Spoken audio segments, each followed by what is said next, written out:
Hello everyone, एचकेबी academy पर आपका स्वागत है। आज की जो क्लास है वो 26 अप्रैल 2023 के करंट अफेयर्स की रिवीजन क्लास है कुमार गौरव सर की। और इस क्लास के अंदर हम मेरे हैंड रिटन नोट से रिवीजन करने वाले हैं। और अगर इसकी पीडीएफ आपको चाहिए तो आप टेलीग्राम चैनल को ज्वाइन कर सकते हैं। टेलीग्राम चैनल का लिंक जो है वो डिस्क्रिप्शन में अवेलेबल है और कमेंट बॉक्स के अंदर भी मैं पिन कर दूँगी, तो वहाँ से आप जो है फ्री पीडीएफ ले सकते हैं। आज की क्लास को स्टार्ट करते हैं। अगर आपको वीडियो पसंद आए तो लाइक एंड शेयर कर दीजिएगा। चैनल पर न्यू है तो सब्सक्राइब कर लीजिएगा। स्टार्ट करते हैं। क्वेश्चन नंबर फर्स्ट है, सिप्री की वैश्विक सैन्य खर्च रिपोर्ट के अकॉर्डिंग वर्ष 2022 के अंदर दुनिया का सर्वाधिक सैन्य खर्च वाला देश कौन सा है? तो पहले नंबर पे कौन है? यूएसए है। 39% ऑफ द वर्ल्ड, पूरे वर्ल्ड का 39% जो है वो कौन कर रहा है सेना के ऊपर खर्च? यूएसए कर रहा है। सेकंड नंबर पे चाइना है। थर्ड नंबर पे रूस है। और भारत की अगर बात करें तो चौथे नंबर पे भारत है। कितना खर्च कर रहा है भारत? 81.4 अरब डॉलर जो है वो भारत खर्च कर रहा है।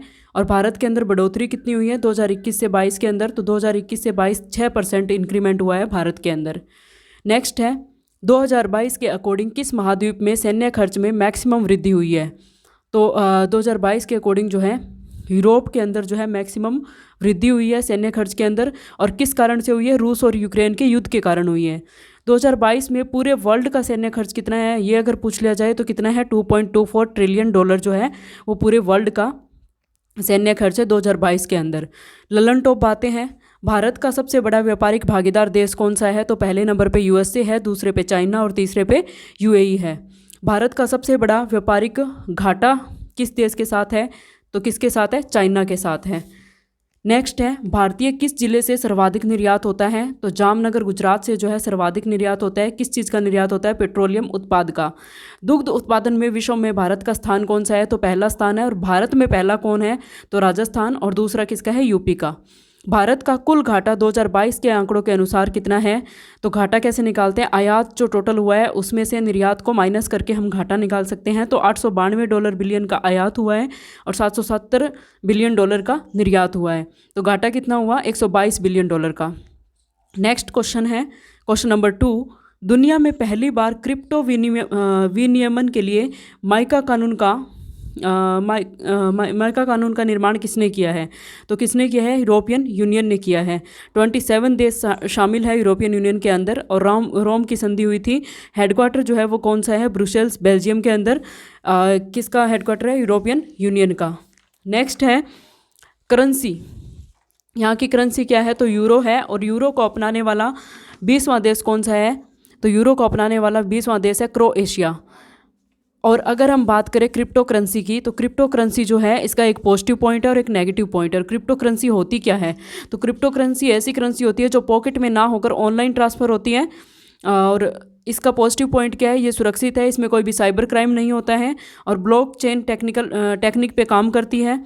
और नेगेटिव पॉइंट क्या है? इसमें रेगुलेशन जो है वो पॉसिबल नहीं है।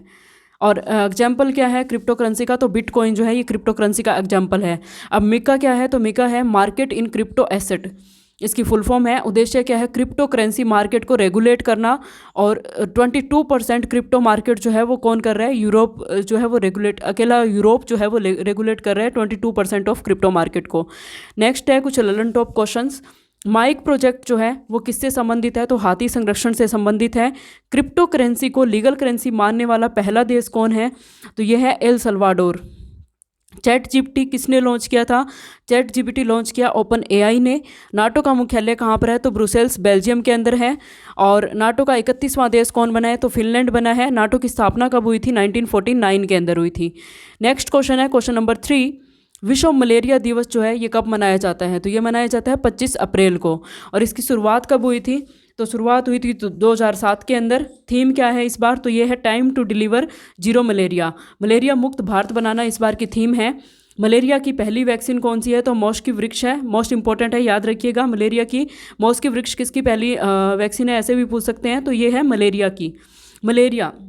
मलेरिया के बारे में देख लेते हैं। मलेरिया का जो कारक है किससे होता है? तो ये प्रोटोजोआ प्लाज्मोडियम से होता है। और प्लाज्मोडियम इसका वाहक कौन है? तो मादा एनाफ्लीज मच्छर जो है वो इसका वाहक है। और प्लाज्मोडियम किस में पाया जाता है? तो मादा एनाफ्लीज मच्छर की लार के अंदर पाया जाता है।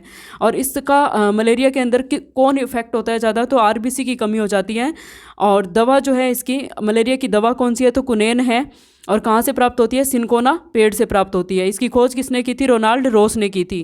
कुछ ललन टॉप क्वेश्चंस हैं। विश्व हीमोफीलिया दिवस जो है ये कब मनाया जाता है? विश्व हीमोफीलिया दिवस 17 अप्रैल को मनाया जाता है। ये आनुवांशिक रोग है और एक शाही रोग है। इसके अंदर क्या होता है? रक्त का थक्का नहीं जमता। अगर किसी को हीमोफीलिया रोग हो जाता है तो उसके रक्त का थक्का नहीं जमता है। विश्व टीबी दिवस, विश्व टीबी दिवस कब सेलिब्रेट किया जाता है? तो 24 मार्च को सेलिब्रेट किया जाता है। जीवाणु जनित है और 2025 तक का लक्ष्य है। और थीम क्या है? Yes we can end TB. Next है विश्व कैंसर दिवस। विश्व कैंसर दिवस कब सेलिब्रेट किया जाता है? तो 4 फरवरी को सेलिब्रेट किया जाता है। नेक्स्ट है विश्व एड्स दिवस। ये 1 दिसंबर को सेलिब्रेट किया जाता है। और विश्व लीवर डे जो है ये कब सेलिब्रेट किया जाता है? तो 19 अप्रैल को सेलिब्रेट किया जाता है। लीवर क्या है? शरीर की सबसे बड़ी ग्रंथि कौन सी है? लीवर है। और शरीर की रासायनिक प्रयोगशाला भी किसको बोला जाता है? लीवर को बोला जाता है। नेक्स्ट क्वेश्चन है क्वेश्चन नंबर 4, तारिक फ़तेह का संबंध। अब तारिक फ़तेह जो है इनका संबंध किससे है? तो कौन से फील्ड से है? पत्रकारिता से है। और हाल ही में क्या हुआ है? इनका निधन हो गया है। जन्म कहाँ हुआ था इनका? पाकिस्तान के अंदर हुआ था। बट अगर देखा जाए तो पाकिस्तान की आलोचना करने में वर्ल्ड फेमस कौन है? तारिक फ़तेह हैं। और देशद्रोह का मुकदमा इन पे चलाया गया था। इसके बाद ये क्या हुआ था? कनाडा चले गए थे। तो वहाँ पे इनको नागरिकता जो है वो इनके पास किसकी थी? कनाडा की थी। और जन्म कहाँ हुआ था? पाकिस्तान के अंदर हुआ था। मिडनाइट उपाधि जो है, मिडनाइट चाइल्ड की उपाधि किस इन्होंने जो है खुद को खुद ही दी थी। मतलब खुद को खुद ने मिडनाइट चाइल्ड की उपाधि दी थी। चेसिंग द मिराज पुस्तक जो है उसके अंदर आधुनिक इस्लाम की आलोचना इन्होंने की हुई है। समलैंगिक अधिकारों के सबसे बड़े वकील थे ये। तो नेक्स्ट है ललन टॉप क्वेश्चंस। हाल ही में निधन हुआ है जिनका वो कुछ है, जैसे पेले हैं, इनका हाल ही में निधन हो गया है। ब्राज़ील के फुटबॉलर थे। और शिंजो आबे हैं जापान के पूर्व प्रधानमंत्री। बालकृष्ण दोषी है, प्रिज्कर अवार्ड जिनको मिला था। नीलमणि फूफन है, 56वां ज्ञानपीठ पुरस्कार इनको मिला था। असम के रहने वाले थे, इनका भी हाल ही में निधन हो गया है। दिलीप महालनोबिश, ये ओरस घोल की खोज की थी इन्होंने। और नेक्स्ट है क्वेश्चन नंबर 5, भारत की पहली वाटर मेट्रो। अब भारत की पहली वाटर मेट्रो जो है इसका शुभारंभ कहाँ किया गया है? किसके द्वारा किया गया है? तो कोच्चि केरल के अंदर स्टार्ट किया गया है इसको पीएम नरेंद्र मोदी के द्वारा। और केरल और जर्मनी के सहयोग से इसकी शुरुआत की गई है। ये क्या है कि इलेक्ट्रिक हाइब्रिड बोट है जो कि बैटरी द्वारा संचालित होती है। पब्लिक ट्रांसपोर्ट है, इस वजह से इसको क्या बोला गया है? वाटर मेट्रो बोला गया है। नेक्स्ट कुछ ललन टॉप क्वेश्चंस हैं। रैपिडेक्स की शुरुआत कहाँ हुई है? तो दिल्ली एनसीआर के अंदर।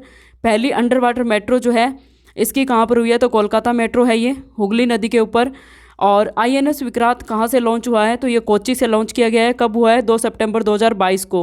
और इसको क्या बोला जाता है? पहला स्वदेशी विमान वाहक पोत भी इसको बोला जाता है, आईएनएस विक्रांत को। नेक्स्ट है दिल्ली मुंबई एक्सप्रेस की लंबाई कितनी है? तो इसकी लंबाई है 1386 किलोमीटर। सौर ऊर्जा संचालित पर्यटन नाव कौन सी है? तो ये है सूर्यांशु, केरल की जो सूर्यांशु नाव है ये क्या है? सौर ऊर्जा संचालित पर्यटन नाव है। नेक्स्ट क्वेश्चन है क्वेश्चन नंबर 6, सोलर इंडस्ट्रीज द्वारा विकसित स्वदेशी यूएवी कौन सा है जिसे भारतीय सेना ने खरीदा है? तो ये है नागास्त्र 1-450। इसका जो है ये कहाँ का है? सोलर इंडस्ट्रीज कहाँ की है? तो नागपुर की। यूएवी क्या है? मानव रहित विमान है, अनमैन्ड एरियल व्हीकल है ये।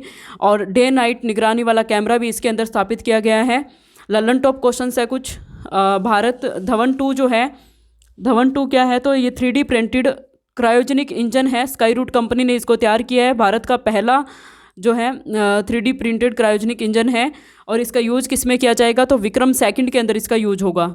विक्रम एस क्या है? तो पहला निजी रॉकेट है जो कि भारत की निजी कंपनी के द्वारा बनाया गया है। नेक्स्ट है आईएनएस अर्नाला। आईएनएस अर्नाला जो है वो भारत का पहला पनडुब्बी रोधी जहाज है। और लॉन्च कहाँ से किया गया है? तो चेन्नई से लॉन्च किया गया है। नेक्स्ट क्वेश्चन है भारत ने किस देश को ब्रह्मोस मिसाइल दी? तो ब्रह्मोस मिसाइल जो है किसको दी है? फिलीपींस को दी है। और सुपरसोनिक क्रूज मिसाइल इसको बोला जाता है ब्रह्मोस मिसाइल को। और फायर एंड फॉरगेट जो है फायर एंड फॉरगेट मिसाइल है ये। नेक्स्ट है क्वेश्चन नंबर 7, 100 जिलों में 100 फूड स्ट्रीट स्थापित करने का टारगेट। 100 जिलों के अंदर 100 फूड स्ट्रीट स्थापित किसके द्वारा की गई है? तो स्वास्थ्य मंत्रालय और आवास शहरी मामला मंत्रालय के द्वारा। इसमें कितनी लागत आई है? तो 1 करोड़ रुपए प्रति फूड स्ट्रीट की लागत इसके अंदर आई है। इसका उद्देश्य क्या है? सुरक्षित और स्वस्थ भोजन देना और सही खाने की आदत को डेवलप करना। लल्लन टॉप बातें हैं। स्वच्छ सर्वेक्षण जो है वो किसके द्वारा जारी किया गया है? तो MOHUA के द्वारा जारी किया गया है। MOHUA क्या है?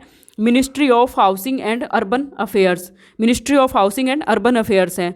और स्टार्ट किसके द्वारा, जो MOHUA है इसके द्वारा और क्या स्टार्ट किया गया है? तो PM स्वनिधि योजना भी स्टार्ट की गई है।